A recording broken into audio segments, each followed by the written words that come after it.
Lectura del libro, Manuel Belgrano. Recuerdos del Alto Perú. Crónica de la campaña libertadora. Autor, Javier Garín. La presente obra agotó 4 ediciones. El autor decidió cederla para su lectura y difusión en YouTube para contribuir a la difusión del pensamiento y acción de Manuel Belgrano.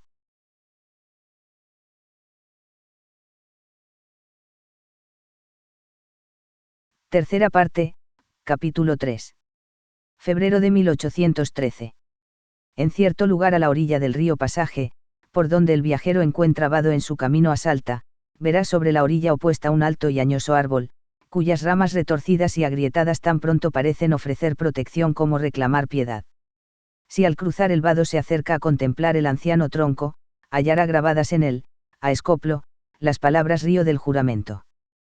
Con ese nombre se viene conociendo el río desde cierto día de febrero de 1813, en que las tropas del ejército del Alto Perú prestaron, bajo aquella sombra, un solemne voto. Deténgase el viajero a honrar la memoria de esos hombres, sin olvidar que las manos que grabaron tales palabras acaso yazgan bajo tierra a pocas leguas de allí, en el campo de Castañares, donde tantos bravos dieron la vida por la libertad de su patria.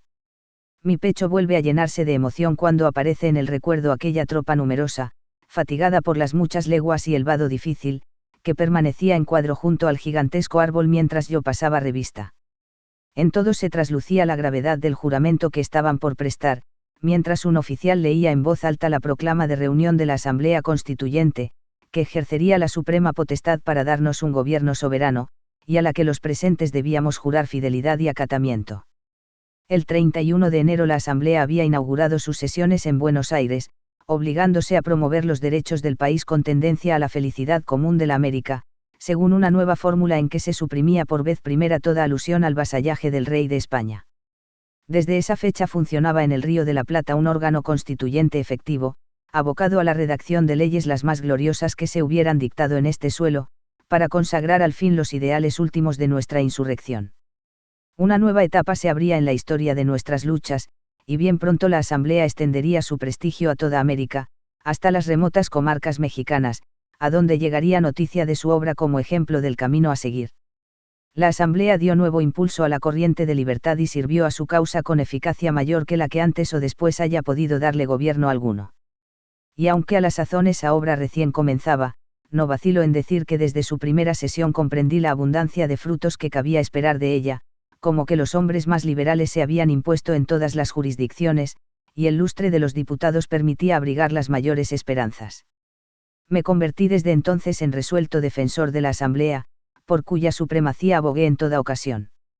Animado de ese propósito, quise dar al juramento que debíamos prestar la solemnidad necesaria, aprovechando, además, para volver a sacar a luz un entrañable sueño mío.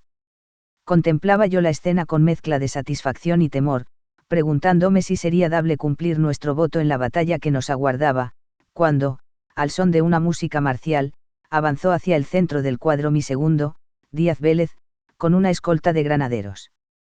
Según yo había dispuesto, traía en sus manos la bandera independiente, que permanecía oculta desde su bendición en Jujuy. Yo había dicho que la reservaba para el día de una gran victoria. La victoria estaba lograda, y ahora podía congratularme de verla nuevamente ondear. Desenvainando mi espada, arengué a las tropas y les expliqué su juramento. Este será el color de la nueva divisa, agregué señalando la bandera. Con ella marcharán al combate los campeones de la patria. Juré obediencia a la Asamblea Constituyente, y tomé el mismo juramento a todos los jefes de cuerpo y oficiales superiores. Enseguida me volví a la tropa, y tras repetir la fórmula prescripta por el gobierno, la interrogué también. Sí, juro, repitieron 3000 voces. Extendí mi espada horizontalmente, cruzando el asta de la bandera, cuyo paño susurraba en el tenue viento.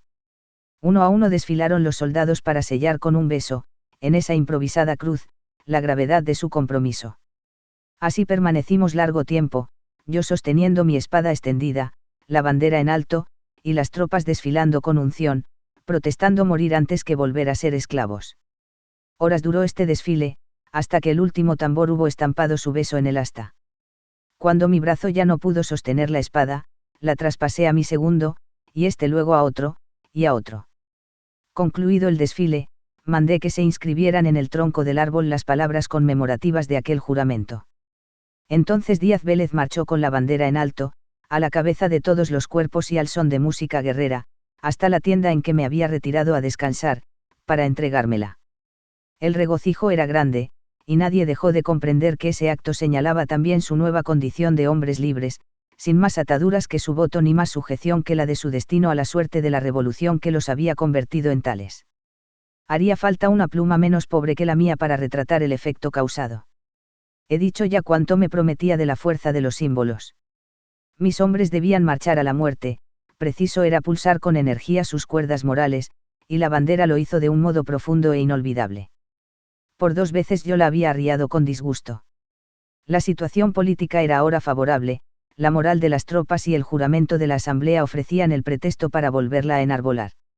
El deseo de ver consagrada como nuestra la bandera que yo primero había izado, aunque vano, no era extraño a mi determinación. Cifraba quizás esperanzas ilusorias, como si el símbolo de nuestra independencia fuera a la vez el medio de alcanzarla, y como si el tener bandera pudiera ser bastante a considerarnos una nación soberana. Pero es tal la forma en que trabajan nuestros pensamientos que muchas veces tomamos las sombras por cosas y los símbolos por realidades. Pronto mis desvelos empezarían a realizarse. La Asamblea Constituyente, menos interesada por elaborar constituciones prematuras que por forjar la independencia de hecho, no tardaría en dictar leyes que permanecerán por siempre en la memoria del pueblo. Suprimió el nombre de Fernando VII de las fórmulas oficiales, proclamó la nueva ciudadanía, destituyendo de sus cargos eclesiásticos, civiles y militares a todos los europeos que no obtuvieran título de ciudadanos, honró el recuerdo del doctor Moreno, reemplazó la efigie real de las monedas por un escudo nacional, mandó retirar las armas reales de todas las fachadas, abolió los mayorazgos, blasones y distinciones nobiliarias, reorganizó la justicia eliminando los recursos a la metrópoli, fundó los cimientos de una iglesia independiente de Roma, promulgó la libertad de los esclavos nacidos en el Río de la Plata, abolió la Inquisición y mandó quemar en la plaza pública los instrumentos de tortura, sancionó un himno, y finalmente, dispuso que una nueva enseña reemplazara a la de España. Podré expresar nunca mi satisfacción al ver que, lejos de reprenderme por izarla, la Asamblea estampaba su alta y solemne sanción a la bandera que yo había hecho. No conocí momento más dichoso, y lo tuve por mejor triunfo que cualquiera de los obtenidos en el campo de batalla. Además de la bandera, contaba yo, para alentar a las tropas, con la novedad de 2 victorias patrias, la del Cerrito, obtenida por el coronel Rondeau el 31 de diciembre del año anterior frente a los muros de Montevideo, y la de San Lorenzo, en que San Martín estrenó a sus granaderos a caballo a orillas del Paraná. Ambos hechos encendieron los bríos, mis soldados ofrecían imitar tan gloriosos ejemplos. El campo de Castañares, junto a Salta, los aguardaba para que, en pocos días más, tuviesen ocasión de intentarlo. Había una sola forma conocida de acceder a Salta, por el angosto portezuelo, paso propicio para la fortificación defensiva.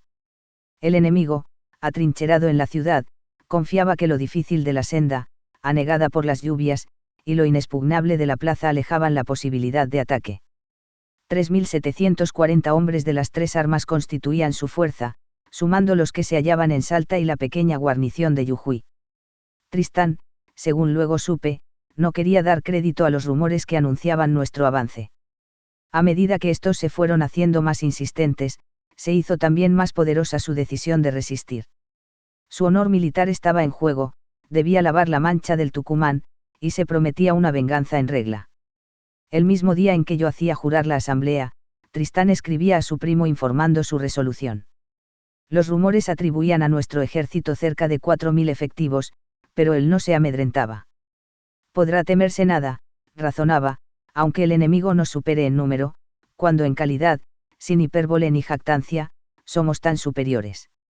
La tropa está robusta, hasta el día no cuenta un tercianario, y la totalidad de los enfermos es de 100, su armamento, subordinación, espíritu militar y entusiasmo nada dejan de desear.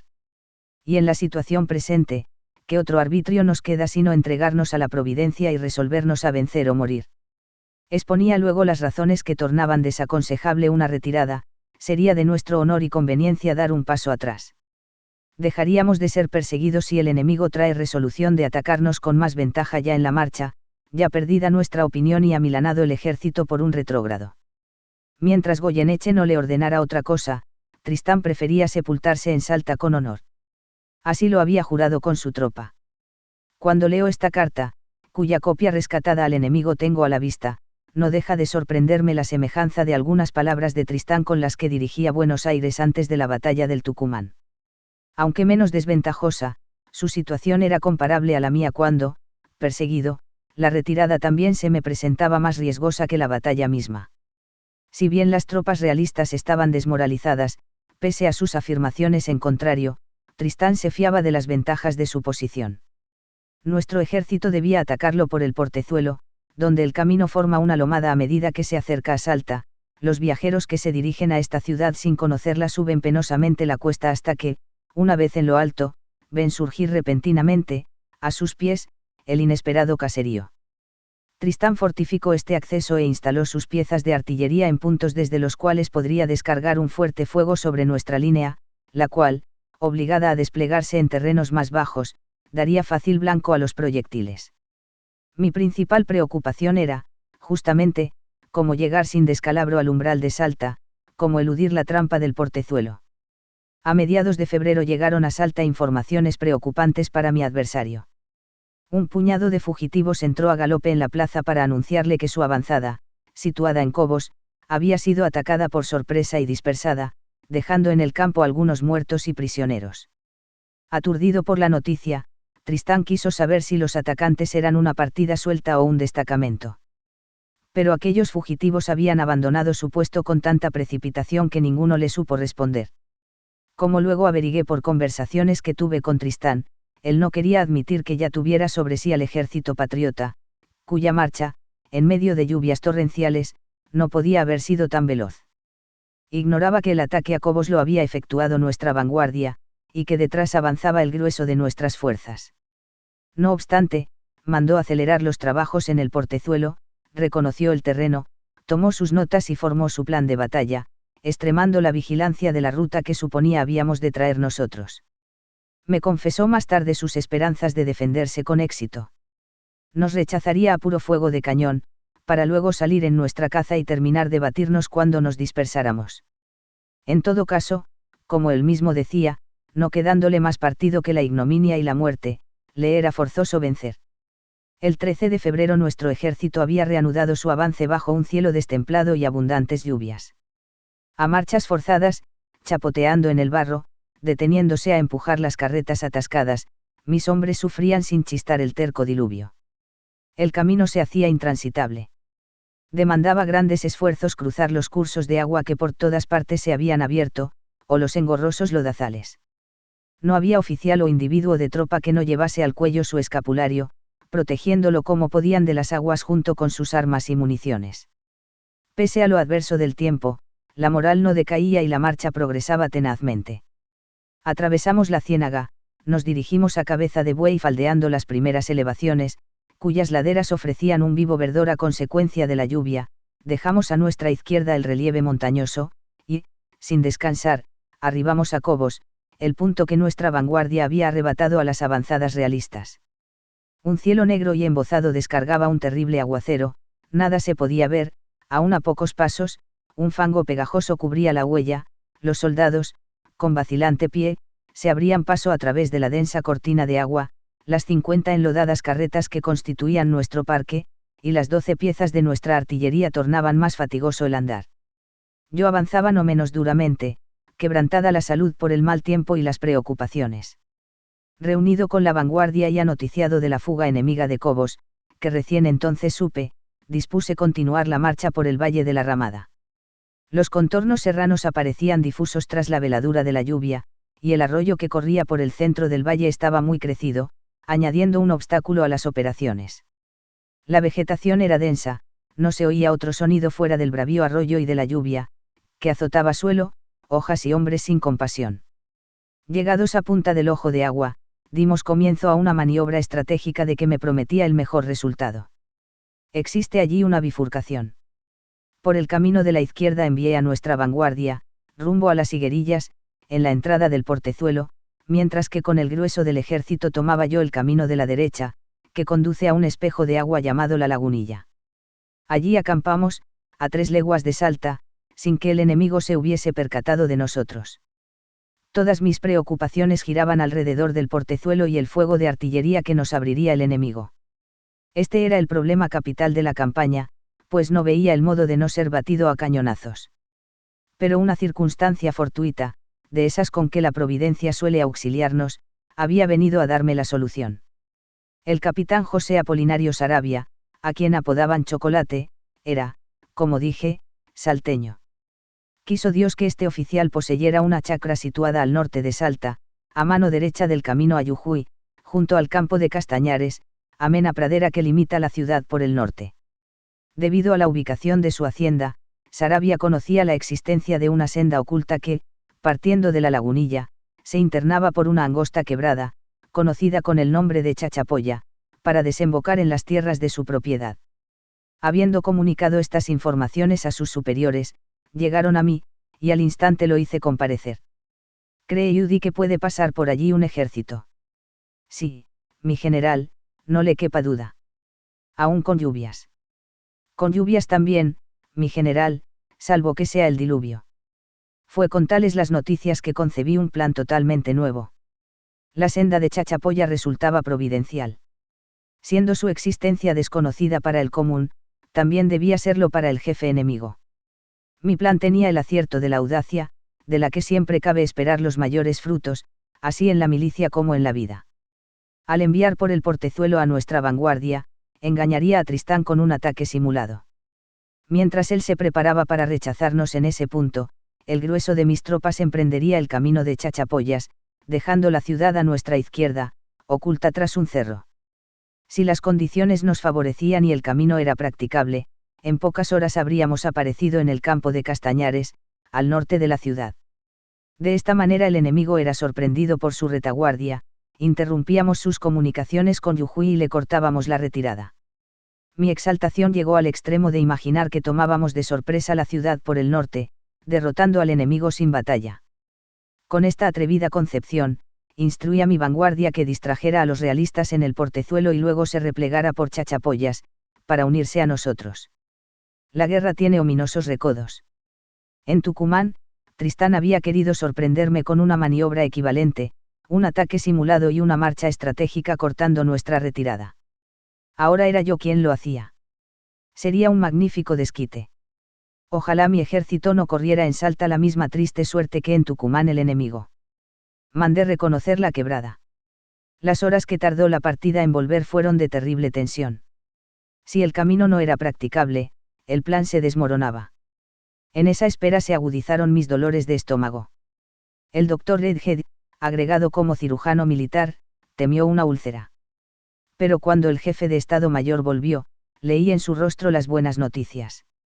No es camino llano, aunque tampoco imposible, dijo. Suspiré. Tras cambiar algunas opiniones, di orden de avanzar. Nuestra combinación daba buen principio. Yo rogaba al Señor, tutor invariable de las causas justas, que nos preparara un desenlace no menos afortunado. Lluvia y más lluvia, oscuridad que todo lo iba envolviendo, el cielo siniestro y encapotado, ásperos y silenciosos los montes, negro y fatídico el crepúsculo que ya caía sobre nosotros. El ejército era una larga fila de hombres exhaustos, calados hasta los huesos. Quienes marchaban detrás apenas veían a sus predecesores, porque el velo de la lluvia esfuminaba sus agobiadas figuras. A izquierda y derecha, cerros altos, sombríos, adustos, vestidos de selva, cuyas dudosas cumbres no llegaban a distinguirse. Y a cada instante el retumbar del trueno. Una y otra vez paraba la caravana. 50 carruajes y 12 piezas de artillería no eran cómoda carga en esa agreste senda, las ruedas se enterraban y había que empujar, haciendo esfuerzos casi imposibles para hombres que desde muchos días no conocían el descanso. Era preciso rellenar con piedras y paladas los profundos tajos causados por los torrentes, para que pasaran las carretas. La lluvia tan pronto arreciaba como prometía escampar. En las fugaces treguas, parecía maravilloso no oír el sempiterno ruido del agua, pero enseguida volvía a tronar, y arreciaban el diluvio y las penalidades. Yo miraba con aprensión la fatiga de los hombres, temiendo que mi plan exigiera un empeño excedentes a sus fuerzas. Con tanta dificultad, jamás completaríamos la maniobra. Cada carreta empantanada, cada torrente que se descolgaba cerrando el paso, eran otros tantos sobresaltos. Me preguntaba si esa ruta no sería un atolladero, y si para evitar una trampa no habríamos caído en otra. ¿Qué pasaría si Tristán, advertido de nuestros movimientos, iba a esperarnos al final de la quebrada? No habría escapatoria. Y mientras esto pensaba, la lluvia no dejaba de caer, ni de empeorarse mi salud. Vomité sangre. Me sentía muy enfermo, suplicando poder seguir un trecho, unas horas más, un par de días más, que ya tendría luego ocasión de restablecerme. A nuestra izquierda, las espaldas del cerro ocultaban la ciudad, y a nosotros de ella. Llamé a Sarabia para preguntarle cuánto faltaba y si el camino mejoraba o no. Ya falta poco, replicó Sarabia con vivo optimismo antes de que la noche termine de cerrarse, estamos en mi hacienda. Pero la noche cayó, y aún no había noticias del campo abierto. Mi impaciencia crecía. De pronto alguien avisó que ya estábamos cerca. Hacia el norte el estrecho paso parecía abrirse, distinguiéndose los perfiles de las montañas contra el cielo oscurecido. Un amplio llano sombrío se extendía más allá. Me tomé un descanso mientras mis hombres pasaban ante mí, desembocando por fin en Castañares. En un potrero rodeado de pircas establecimos campamento. No necesité que nadie me señalara el agotamiento de mis hombres. Aunque faltaba una legua escasa para arribar a Salta, supe que debíamos renunciar a tomarla por sorpresa. Los hombres necesitaban reponerse, secar sus ropas, limpiar sus armas y recorrer sus municiones. Con pesar vi que la oportunidad nos rehuía, una acampada allí podía significar que Tristán, apercibido, saliera a cerrarnos el camino a Salta. Y sin embargo, ese último esfuerzo era algo que no podía yo exigir a mis soldados. La parte principal de mi plan estaba cumplida, había cambiado el campo de batalla, eludiendo el portezuelo y ganando una posición más favorable, la retirada del enemigo quedaba cortada y frustrados sus planes de defensa. Y aún quería ilusionarme pensando que la toma incruenta de la plaza no era imposible. Relajándome lo mejor que pude, quise pasar la noche más serenamente. Las horas transcurrieron con lentitud. Nada sabíamos del campo realista, pues nuestra vanguardia no se nos había incorporado. Por fin se oyeron rumores en la oscuridad. La vanguardia llegaba, luego de intercambiar algunos tiros y guerrillas en el portezuelo. Por boca de su jefe supe que, hasta el momento de replegarse, el enemigo seguía apostado en el portezuelo sin la menor sospecha de nada. El 19 de febrero amaneció tan lluvioso, melancólico y gris como los días precedentes. Tristán estaba sobre ascuas, el amago de nuestra vanguardia le había hecho suponer que esa mañana nos tendría frente así en el portezuelo, y mandó formar en aquel punto, que tan bien estudiado tenía. ¿Cuál no sería su desconcierto a medida que las primeras claridades le revelaban el camino despejado y solitario? Fue entonces que vinieron a traerle el parte. Nuestro ejército estaba al norte, en el campo de Castañares. ¿Cómo era posible, si entre el camino de Tucumán y el campo de Castañares mediaba un cordón de sierras? Solo que fuesen pájaros, exclamó. Fue a comprobarlo en persona al cerro de San Bernardo. Desde allí pudo divisar nuestro campamento, en una pequeña chacra a sus pies. Sus comunicaciones con Jujuy quedaban cortadas, y en caso de adversidad no podría retirarse, debiendo rendirse o perecer. Lo que él había intentado hacer en Tucumán lo estaba sufriendo ahora en Salta. Tras breve consejo, mandó contramarchar, situando a sus hombres al pie del San Bernardo, para cubrir la ciudad dando su frente al norte. Así quedaban frustradas mis esperanzas de entrar en ella por sorpresa. Aclaró. La lluvia seguía cayendo y mis hombres no conseguían reponerse del esfuerzo del día anterior. Resuelto a una batalla que era ya inevitable, a eso de las 11 de la mañana ordené levantar campamento y marchar a Salta por la llanura de Castañares, que bajo la lluvia presentaba un pálido y nebuloso verdor. Los hombres avanzaban con pesadez, imprimiendo sus huellas sobre la tierna hierba. Puesto que Castañares hacía un suave declive, pude yo, desde aquella altura, descubrir al ejército enemigo, cuyas líneas se hallaban ya tendidas con precipitación al norte de un zanjón que cercaba la ciudad, con parte de sus fuerzas apoyadas en el cerro. Recorrí con la vista el terreno. Al sur, tras las líneas enemigas, se elevaban las torres de algunas iglesias o conventos, al norte el camino a Jujuy se perdía a nuestras espaldas tras un telón de lluvias, al este la ladera del San Bernardo, cubierta de vegetación, limitaba el campo de Castañares, que se extendía a sus pies, al oeste, indecisas por lo turbio de la atmósfera, las alturas de San Lorenzo cerraban el marco de ese escenario crucial. Entre ambos ejércitos veía yo la húmeda planicie, sin accidentes, que acaso en pocas horas más habría de mostrar un aspecto menos inocente. Quien no ha estado en una batalla ignora hasta qué punto de minuciosa fidelidad quedan grabadas en la memoria las más pequeñas impresiones, las peculiaridades más insignificantes del campo de batalla, los sucesos menos trascendentes, los rostros, las actitudes, lo grande y lo ínfimo, los estruendos de una descarga y las conversaciones banales. Detalles que uno creería olvidados vuelven a surgir en el tiempo con una nitidez pasmosa, aclarando algún aspecto que se presentaba confusamente al recuerdo, o completando una visión hasta entonces fragmentaria. Cierro hoy los ojos y puedo ver ante mí el llano de Castañares con el lujo de pormenores que solo puede darlo muy familiar y conocido, y sin embargo no estuve allí más horas que las que precedieron u ocuparon las alternativas de aquella acción inolvidable, tal es la fuerza con que se imprimen en nosotros los grandes hechos. Nuestros hombres desplegaron en batalla. La formación era en 5 columnas paralelas de infantería, en línea de masas, con 8 piezas de artillería a retaguardia. La caballería, como en Tucumán, formaba en 2 alas a ambos flancos de la infantería. Como reserva, dispuse una columna de las 3 armas, incluyendo los 4 cañones restantes. Los realistas, 3.500 hombres, formaban en 2 líneas. 3 batallones de infantería, apoyando su flanco derecho en el Cerro de San Bernardo, con una columna ligera de 200 hombres que destacó Tristán por las fragosidades de ese cerro para amagar nuestra izquierda, y un cuerpo de 500 jinetes sobre el ala izquierda, formaban la primera línea. Al frente de ella situó Tristán las 10 piezas de su artillería. La segunda línea la formaban 2 batallones en columna a distancia de despliegue. Un poco más atrás, la reserva y el parque. Con mayores conocimientos veo hoy, al recordar, que nuestra posición tenía debilidades entonces inadvertidas para mí. La artillería, por ejemplo, el enemigo la tenía concentrada, multiplicando su poder de fuego, mientras que yo había mandado dividir la mía, intercalada con la infantería, siguiendo el ejemplo del barón de Olenberg.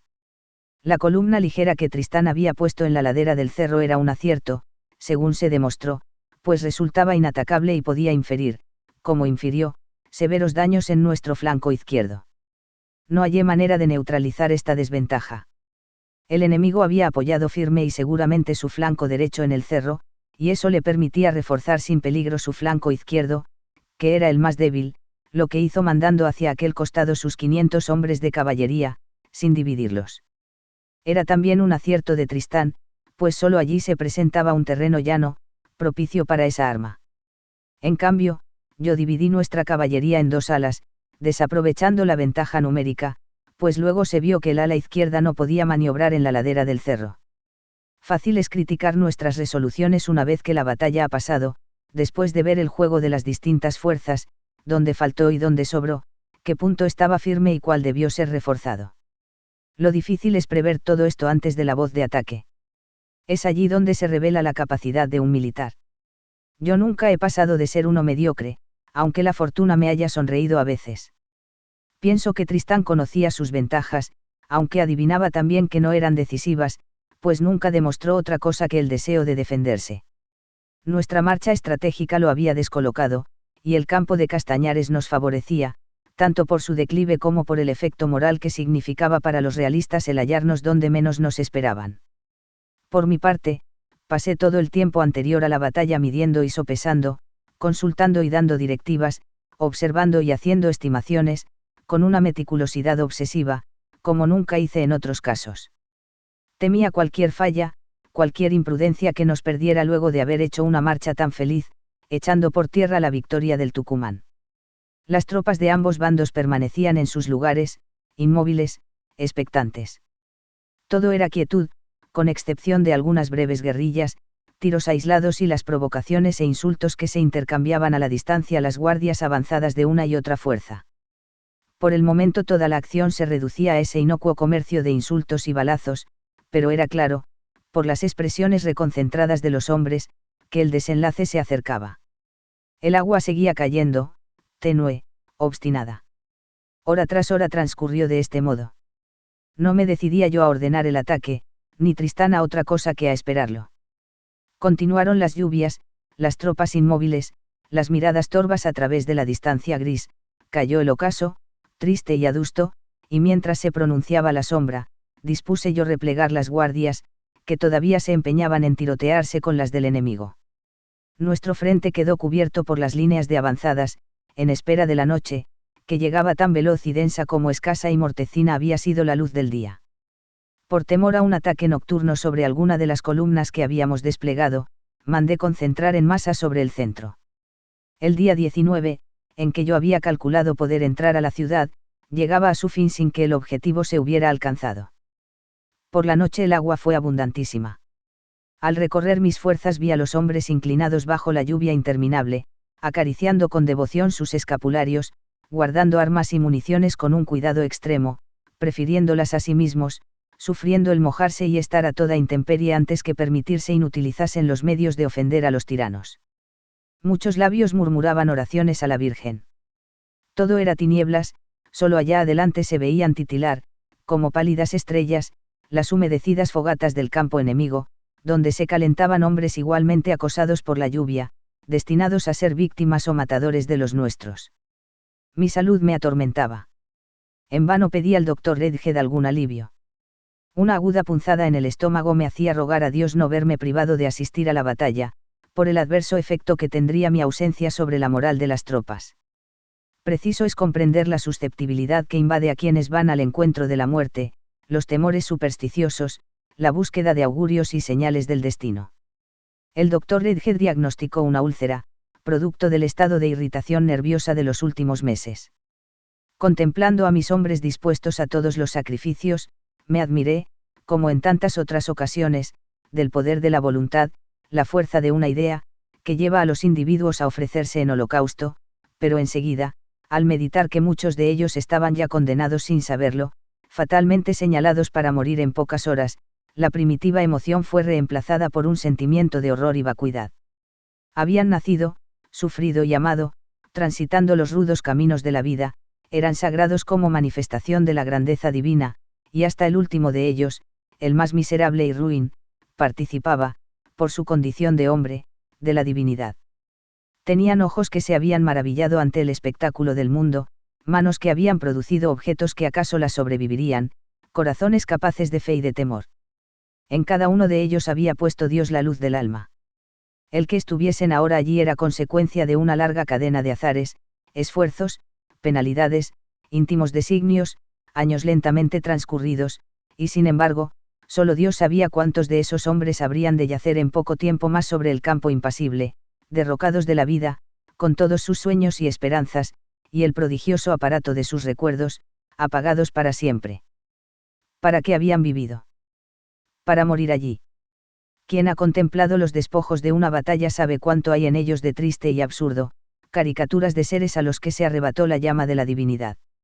Y entonces yo, perseguido por estas punzantes ideas, me preguntaba qué razón profunda había en nuestra guerra, y si no era una soberbia criminal la que nos llevaba a nosotros, sus conductores, a suponer que existiese algo, un ideal, una doctrina, un principio superior a la vida misma y digno de su sacrificio.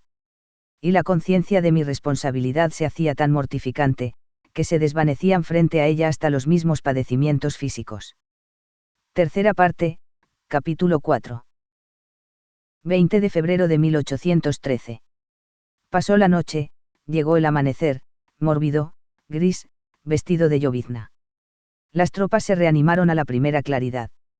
Cuando paró el agua, los soldados aprovecharon para secarse y tomar un ligero desayuno.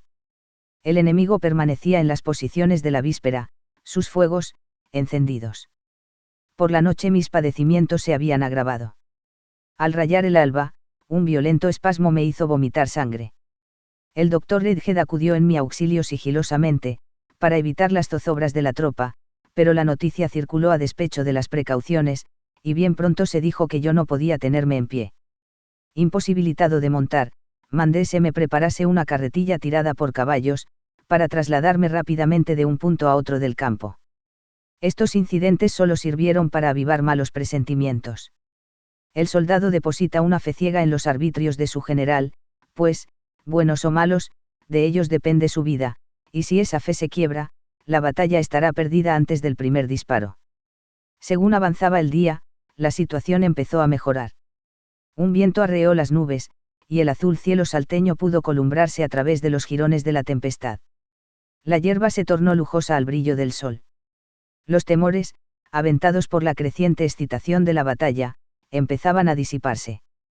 Yo sentía mejorar mi salud, y cuando estuve lo bastante repuesto, me dejé ver a lomos de mi caballo. Se dividía nuestra infantería, de derecha a izquierda, en 5 columnas, que eran, la primera, el batallón de cazadores, al mando de Manuel Dorrego; la segunda, el batallón de pardos y morenos, a las órdenes del comandante Superi; la tercera y la cuarta, los batallones 1 y 2 del regimiento No. 6, el más numeroso del ejército, mandados respectivamente por el teniente coronel Francisco Pico y por el sargento mayor Carlos Forest; y la quinta, el batallón No. 6, mandado por el teniente coronel Benito Álvarez. El ala derecha de la caballería era el escuadrón No. 3 de dragones, a las órdenes del recientemente ascendido teniente coronel Cornelio Zelaya; el ala izquierda, el escuadrón No. 2 de dragones a las del capitán Antonino Rodríguez. La reserva de infantería era el regimiento No.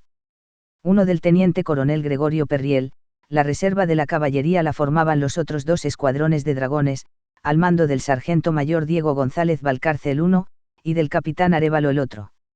En cuanto a la artillería, estaba dividida en 3 fracciones dirigidas por Antonio Giles, Pedro Luna y Francisco Villanueva, y una más de reserva a cargo de Benito Martínez y José María Paz. Había yo dividido el mando de las maniobras, confiando la derecha a Díaz Vélez, y la izquierda al coronel Martín Rodríguez, que acababa de incorporarse al ejército mandado por Buenos Aires. Yo, por mi parte, me había situado con la reserva, portando el pabellón celeste y blanco, que recibiría su bautismo de fuego. Así comenzamos a avanzar pasadas las 10 de la mañana. La idea original era hacerlo en línea de masas hasta la distancia de medio tiro de cañón, y allí desplegar en batalla todas las columnas de la primera línea, conservando solamente la reserva su formación. Entonces entrarían a jugar las columnas de ambos flancos, apoyadas por sus respectivas caballerías. Un solo temor abrigaba yo, y era que, siendo precaria la disciplina de mis hombres, un fuego enérgico y bien dirigido de la artillería enemiga, en el momento de desplegar nosotros en batalla, pudiese quebrantar el orden de nuestras líneas y provocar una desbandada. Según nos acercábamos al punto determinado para el despliegue, este temor se hacía más acuciante. Es preciso ser tan inexperto general como lo era yo entonces para sufrir estas agonías, y ha de tener mucha temeridad o necesidad el que espere de hombres bisoños en su mayor parte la realización de movimientos riesgosos en el momento crucial de un ataque, pero yo lo fiaba todo del entusiasmo, ya que no de la instrucción. Contra lo que yo temía, Tristán dejó pasar la oportunidad sin abrir fuego, permitiendo a mis soldados hacer el despliegue en orden. Eran cerca de las 11 y la batalla comenzaba realmente. Nuestras tropas desplegadas continuaban avanzando cuando el enemigo rompió fuego de fusilería, con poderoso estruendo.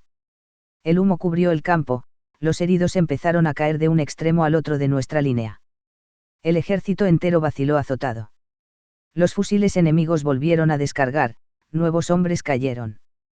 Corrí a la derecha, y ordené a Dorrego avanzar, con 2 compañías de cazadores apoyadas por la caballería de Zelaya, contra la izquierda enemiga. En el otro flanco la columna ligera que Tristán había apostado en las faldas del Cerro San Bernardo sostenía un nutrido fuego de fusil en diagonal sobre nuestra izquierda, causando serias bajas. Nuestra caballería de ese costado quedó reducida a la impotencia por la naturaleza del terreno, mientras sus camaradas de la infantería seguían padeciendo bajo las infalibles descargas que llegaban desde el cerro.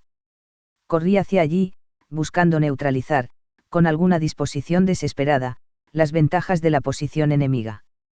El fragor de los disparos ya era terrible, y el humo se adensaba. De extremo a extremo, el ataque comenzó mal. Un espectador imparcial habría apostado a nuestra derrota. La izquierda flaqueaba, la derecha, llevada por Dorrego, habría una fallida ofensiva, chocando contra el punto más sólido del enemigo.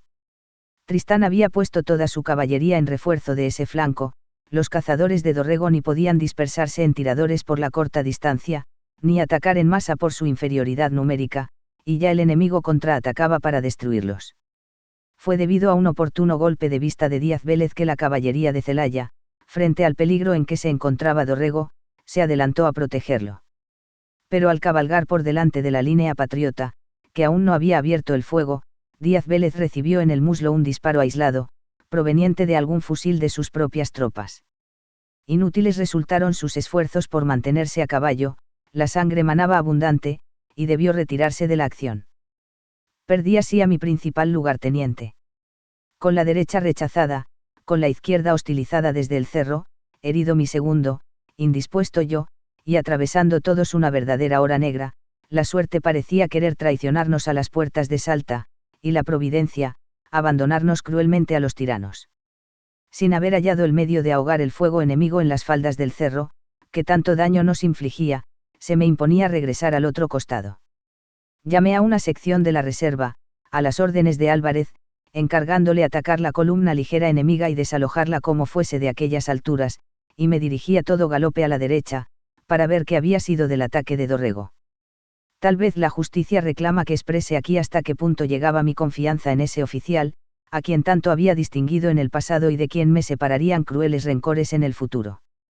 Dorrego era uno de los mejores hombres del ejército, y acaso lo aguarden altos destinos si consigue triunfar de sus impulsos, pues la naturaleza humana es tal que vemos en un mismo individuo las mayores galas de valor conviviendo con los peores defectos de arrogancia.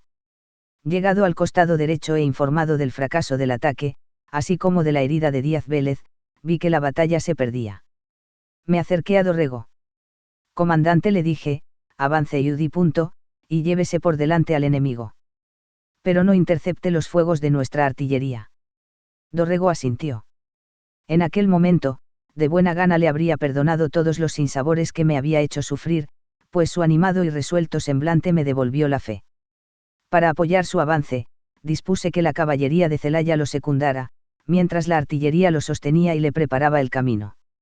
Dorrego se volvió a sus subordinados con una enérgica expresión, y así advertidos, los llevó a cumplir mi orden. Los cañones tronaron, y la tierra saltó descuajada, la derecha enemiga trepidó, mientras los proyectiles caían a sus pies. Acompañado por los dragones de Celaya, con el fuego de nuestra artillería a sus espaldas, Dorrego recuperó terreno palmo a palmo, internándose en lo más turbio del fuego, entre el humo y el zumbido de las balas. Vi la figura de Dorrego destacarse en la confusión, encendiendo en todos el deseo de emularlo. No exageran los poetas, no miente Homero en sus crónicas, el valor de unos pocos puede dar vuelta a una batalla, y con 10 como Dorrego hubiese llegado yo hasta Lima, pese a todas mis limitaciones. Nunca sentí más perder a un oficial que cuando luego debí expulsarlo. No menos meritoria fue la actuación de Celaya y sus jinetes, que, desplazándose con agilidad, concurrían eficazmente al ataque. Toda el ala izquierda del enemigo flaqueó, sintió la conmoción y empezó a desorganizarse. Era otra vez la escena de Tucumán, cuando la izquierda realista, anonadada, había dejado el campo libre a las operaciones de los patriotas. El terror a nuestra caballería calaba hondo en el enemigo. Al fin, como un muro que se resquebraja a golpes de maza, la izquierda enemiga terminó por derrumbarse, pero nuestra derecha no dejó por eso de perseguirla en su fuga, sembrando su paso de cadáveres. Los fugitivos, en desbandada, buscaron protección en la ciudad, abandonando a los heridos. Creo que fue allí que Tristán tomó nota de su situación. Le era imperioso frenar a nuestra derecha antes de que pudiera ganarle la retaguardia como en Tucumán. Viendo que sus columnas se conservaban intactas, y que su costado derecho, en el cerro, provocaba grandes bajas en nuestras filas, ordenó cubrir el claro dejado por los fugitivos con su segunda línea. Con esta oportuna orden quedó restablecida la paridad. El fuego se hizo general. El centro realista estaba sólido y su artillería nos castigaba. Los batallones Real de Lima y Paucartambo se sostenían con resolución. La batalla había alcanzado ese momento en que un equilibrio inestable parece reinar sobre los combatientes, y las ventajas obtenidas en un punto son contrarrestadas por las pérdidas sufridas en otro. La impresión que domina entonces a los jefes, no digo los soldados, pues estos no pueden ver sino el peligro frente a sus ojos, es que la lucha se sostendrá indefinida si ninguna de las partes flaquea. El tiempo parece dilatarse, una indescriptible tensión crispa los nervios, y el general ruega por que se resuelva la acción de una vez por todas, a favor o en contra, pero que se resuelva. Preciso es tener pecho de hielo para sufrir ese momento eterno. Hasta el menos arrojado llega a comprender a aquellos jefes ilustres que no vacilaban en exponerse junto a sus hombres en un momento así, por más que la moderna ciencia militar desaconseje esos arrestos de furor. No sé decir cuánto tiempo transcurrió de ese modo. El humo dificultaba la visión, y el trueno de las descargas dolía en los tímpanos. Y cuando más rogaba yo la protección de Dios, cuando mayor era mi ansiedad al ver que mis disposiciones holgaban, pero que cualquier descuido podía ser fatal, algo ocurrió. Fue cosa de un instante. Fue como la balanza que, roto el equilibrio por un grano añadido al peso, comienza a oscilar. Todos lo percibimos. Algo, una sugestión indefinible y leve como un presentimiento se difundió en ambos campos. Y al segundo siguiente la batalla estaba resuelta. Fue en nuestra derecha que el equilibrio se rompió. Imperceptible al comienzo, irrefrenable después. Los batallones de refresco enviados por Tristán empezaron a ceder, lo mismo que habían hecho sus predecesores fugitivos. Dorrego y Celaya seguían avanzando, y cuando nuestros dragones amenazaron con ganar la retaguardia, el pánico dominó al enemigo. Aterrados por la posibilidad de que la caballería patriota los envolviera a sus espaldas como en Tucumán, los realistas de ese flanco terminaron por replegarse velozmente. En vano Tristán procuró detenerlos, en vano quiso cerrar la profunda brecha abierta en sus líneas, sus hombres fugaban, y los nuestros caían sobre ellos en prolija persecución. Qué grave momento para un general cuando ve que sus tropas han sido sobrepasadas en un punto, pues entonces toda la línea queda expuesta. Hasta entonces había mantenido Tristán su centro con ventajas, su artillería contundente e inexpugnables las posiciones del cerro. Y en un santiamén todo se desorganizaba, todo se perdía, la desbandada iba haciéndose general hacia el interior de la plaza.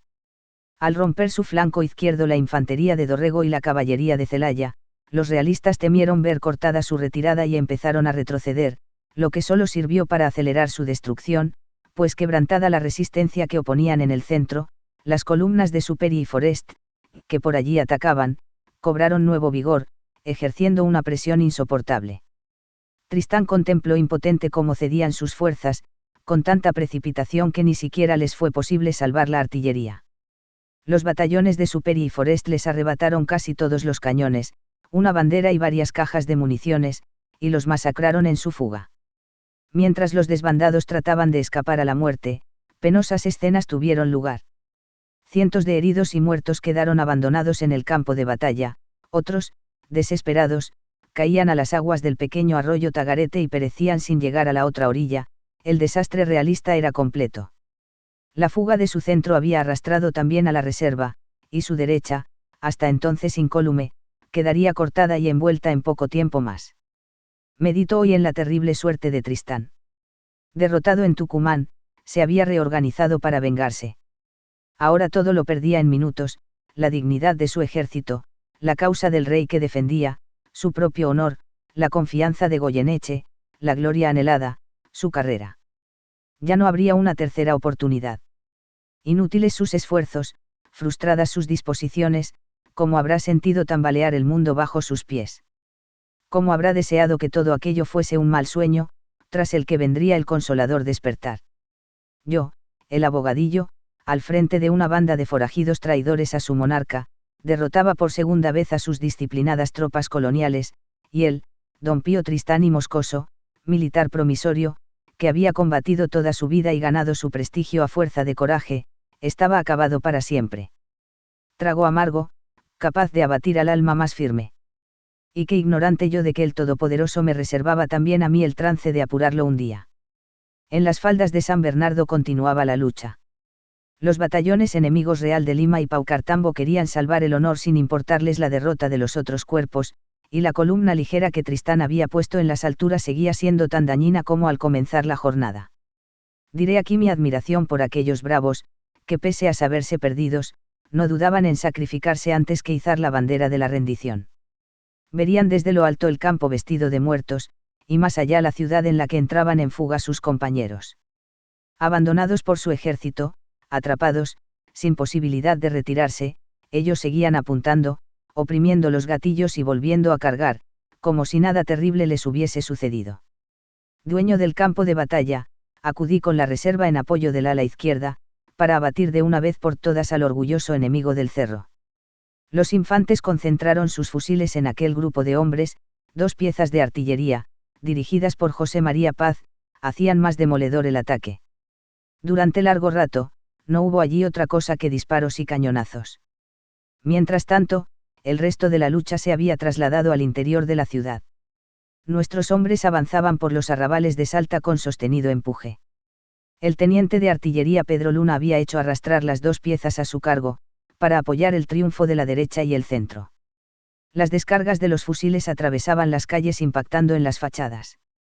Dorrego, Pico, Forest, Superi y Celaya llevaban a sus tropas por las calles, parapetándose, corriendo, clavando rodilla en tierra, disparando sobre los enemigos que divisaban, ganando los umbrales para ponerse a cubierto, ocupando posiciones cuadra a cuadra en dirección a la Plaza Mayor, donde se había fortificado Tristán detrás de unas grandes empalizadas. Hasta los dragones echaron pie a tierra para avanzar con mayor ligereza de movimientos. Con Díaz Vélez herido y yo en el campo de batalla, no había jefe que coordinara las operaciones, salvo los jefes particulares de cada cuerpo. Las tropas derrotadas eran todavía numerosas, y la fortificación de la plaza les permitía prolongar la resistencia.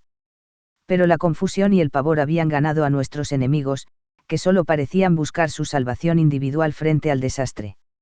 Referiré aquí cosas que solo supe más tarde, pues, de haberlas conocido, tal vez fueran distintas mis decisiones. A estas alturas, Tristán había perdido el último resto de su autoridad, sus hombres no lo escuchaban y se negaban a seguir combatiendo. Aquí un grupo de soldados ganaba un umbral donde esconderse temblorosos, allá las tropas se resguardaban tras un muro, unos imploraban les abrieran las puertas de las casas, otros iban a refugiarse en la catedral. Solo, abandonado, haciendo ademanes de desesperación, el general realista no hallaba respuesta. Aunque muchas y graves habían sido las pérdidas en batalla, quedaban en la plaza fuerzas suficientes para resistirnos, todo dependía de que lograra restablecer la disciplina y la confianza para llevar a sus hombres a las trincheras y las azoteas de los principales edificios, con el propósito de rechazar nuestro ataque. Tarde o temprano, sería vencido, por la fuerza o por la falta de víveres, pero, resistiendo, aún podía arrancarnos una capitulación honrosa. Como hombre valiente y obstinado, Tristán no desmayó, buscando contener la dispersión, pero sus oficiales parecían aterrorizados. Solo había un hombre tan resuelto como él, Venancio Benavides, el oriental que nos traicionara pasándose a sus órdenes, y a quien siempre recordaré con tristeza, habiéndolo estimado por sus cualidades guerreras. Con impotencia y rabia, Tristán ordenó a sus ayudantes hacer un último intento por reunir las fuerzas. Allí fueron a la iglesia catedral en busca de los dispersos que se habían cobijado en ella. Informe y apretado grupo llenaba el atrio. Paisanos, mujeres y niños ocupaban los bancos desde la noche anterior, y a ellos se habían unido los soldados y oficiales fugitivos. Combatientes sucios de polvo y sangre, oficiales abrumados de vergüenza, beatas, mujeres llorosas, jovencitos con ojos de miedo, todos callaban y rezaban, todos oían los ruidos cada vez más próximos de tiroteos y refriegas trabadas en las calles.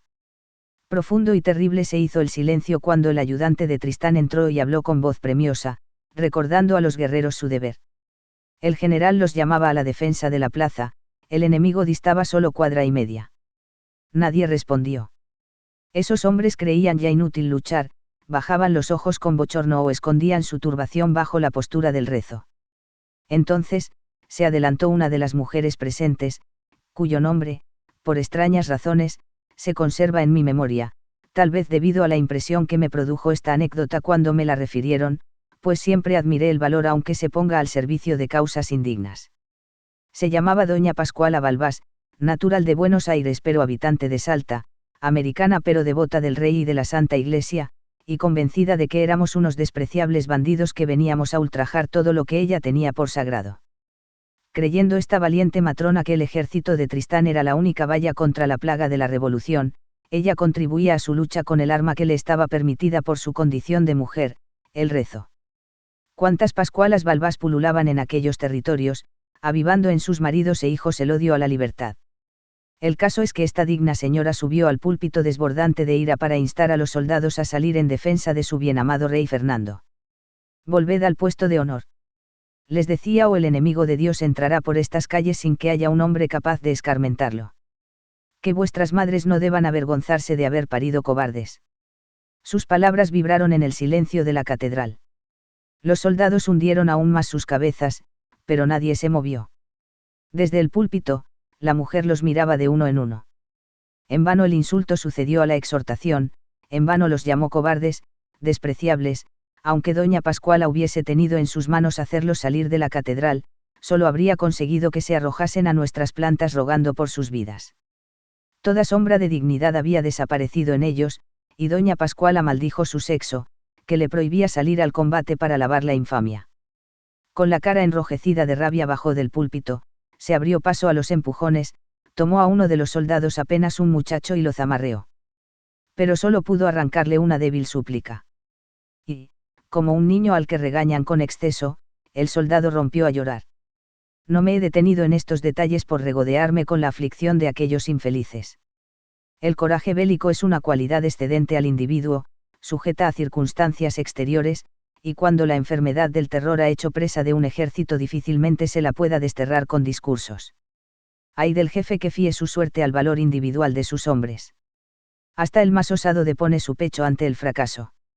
En el desorden de la plaza, mientras nuestras fuerzas la iban estrechando, había sin embargo un hombre decidido a todo, excepto a rendirse. Tras defeccionar, Venancio Benavídez desplegó su proverbial coraje en el ejército del rey. Alto, macizo, corpulento, con la constitución de un gigante, semejaba la encarnación de un dios marcial. Propagaba su arrojo, como otros su cobardía, y si era preciso retroceder, nunca lo hacía sin vender caro cada palmo. Pero ahora la adversidad lo había acorralado en la plaza de Salta, y mientras Tristán desesperaba de reunir a los suyos, Benavídez, el antiguo héroe de la banda septentrional, el traidor, lanzaba imprecaciones y juramentos, apostrofaba a los que huían, agitaba sus grandes brazos ávidos de lucha. En medio de esos hombres despavoridos, solo el traidor se erguía con dignidad, él, cuyo honor estaba perdido, pretendía salvar el de sus nuevos camaradas. ¿Acaso comprendiera, en esa hora fatal, todo el daño que había ocasionado a su antigua causa? Quizás con súbita lucidez descubrió que la revolución era algo más que una oportunidad para desahogos de hombres inquietos, y que triunfaría pese a todos los tropiezos, dislates, batallas perdidas y defecciones. Quiero pensar que una claridad postrera iluminó su alma, y que, como Judas, como tantos traidores que lo habían precedido y que lo sucederían, se enfrentó, en esos momentos de desastre, al insoportable espejo de su crimen. En efecto, ¿por qué? ¿Para qué combatía ahora? ¿Qué sentido tenía la bravura, cuando había extraviado el camino? ¿Y en dónde quedaba la gloria perseguida a través de los campos de batalla, si, una vez capturado, no sería más que un traidor expuesto al desprecio de sus antiguos camaradas? Más valía morir en la lucha, 1000 veces era preferible la muerte a ese infamante fin. Loco, despechado, sin resignarse ni entender cómo todos huían en vez de disputar a sangre y fuego cada piedra de las calles, Venancio Benavídez gesticulaba inútilmente, su figura de titán se recortaba nítida y sola, y los que pasaban a su lado se desasían con prisa de aquellas manos que trataban de detenerlos, o fingían no oír sus insultos. Al fin, como un patético héroe de la ignominia, Benavídez avanzó hacia la calle por donde llegaban los nuestros, traspuso la empalizada y dejó atrás la seguridad de la plaza. Los fusiles patriotas descargaban allí lo más nutrido de su fuego. Con paso firme, lleno de magnífica altivez, sin dejar de gritarles y desafiarlos, el traidor salió a hacerles frente agitando sus brazos poderosos, y era tal la impresión que causaba su figura de atleta, de todos conocida, que, según supe después, nuestros soldados se detuvieron un instante. Alguien disparó al fin. Benavídez trastabilló sin dejar de maldecir, alzando un puño en postrera amenaza. Cayó de bruces, atravesada la frente, desfigurado el rostro por una mueca de odio que ni siquiera la muerte consiguió borrar. Aún hoy veo aquella mueca terrible, que contemplé más tarde impresa en los despojos de quien fuera paladín de la banda septentrional. En homenaje al recuerdo de sus gloriosas hazañas anteriores, días después, cuando hallé a su hermano, también traidor, entre los prisioneros tomados al enemigo, cuidé bien que no se le hiciera ofensa alguna, y le proporcioné el dinero necesario para regresar a su tierra en libertad. 3 horas hacía que duraba el fuego. Gran parte de la ciudad estaba ya en nuestro poder. En las calles yacían muchos muertos. Dentro de las casas, los aterrados vecinos se protegían de las balas ocultos bajo las camas o en bodegas y sótanos. El Templo de la Merced cayó en manos de soldados patriotas, era uno de los edificios importantes, el resto, situados en los alrededores de la plaza, habían sido ocupados por el enemigo. Para hacernos conocer la situación a los que aún estábamos en el campo de batalla y que nada sabíamos de lo acontecido en el interior, enarbolaron en la torre del templo un sucio poncho celeste, propiedad del comandante Superi, único trapo que hallaron parecido a la bandera. También en las afueras la lucha llegaba a su fin, vencida la heroica resistencia del enemigo en el Cerro San Bernardo. Tan duro había sido nuestro fuego que uno de los cañones que dirigía el teniente Paz quedó inutilizado de tanto disparar. Los realistas, al verse perdidos y que su jefe no podría ya auxiliarlos, se rindieron al fin, no sin habernos admirado con su perseverante valor. Volví grupas a la ciudad. Ya había pasado de mí el delirio de la batalla, y se enfriaba mi sangre. Poco a poco iba cobrando forma otra realidad diferente, más dolorosa que el espejismo de la lucha. La tierra frente a mi cabalgadura estaba tapizada de muerte, algunos heridos o mutilados gemían sin que nadie los socorriera. El campo arrasado, hecho un lodazal, los cuerpos yacentes, las armas caídas, los despojos, constituyen un espectáculo capaz de asquear al más insensible. Fácil sería desterrar los afanes bélicos de gobernantes y pueblos, si Dios revelara al corazón el prolijo sufrimiento humano que la mente solo concibe como un sacrificio necesario.